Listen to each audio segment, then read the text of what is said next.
వైఎస్ఆర్సీపీ ఓటమిపై దుష్ప్రచారం చేస్తున్నారని పోతిన మహేష్ అన్నారు. కూటమి అభ్యర్థులు 50,000కు పైగా మెజారిటీతో 30 స్థానాల్లో మాత్రమే విజయం సాధించారని వెల్లడించారు.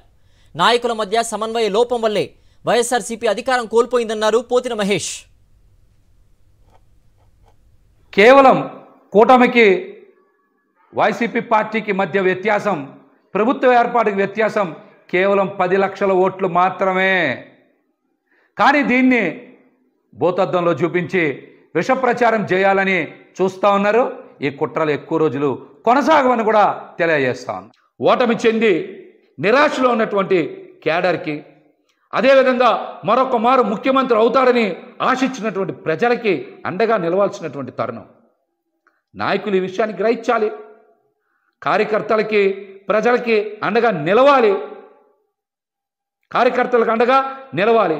అద్భుతమైన ప్రచారం చేసి అన్ని వనరులు సమకూర్చిన తర్వాత కూడా ఓటమికి కారణం నాయకుల మధ్య సమన్వయం లేకపోవడం. రెండోది, ఖచ్చితంగా ఎలక్షనీరింగ్ చేయడంలో పార్టీ కొంత వెనకబడింది అనేటువంటి అంశం నాకైతే స్పష్టంగా కనబడుతుంది. ఇది నా వ్యక్తిగత అభిప్రాయం. గత 2 రోజుల నుంచి 90,000 మెజార్టీలు వచ్చినాయి, సూపర్ మెజార్టీలు వచ్చినాయి, చరిత్రలో కనీవిని ఎరగని మెజార్టీలు వచ్చినాయి అంటున్నారు.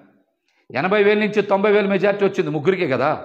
50,000 నుంచి 80,000 లోపు మెజార్టీలు మొత్తం వచ్చింది 27, 28 కదా. అంతే కదా వచ్చినాయి.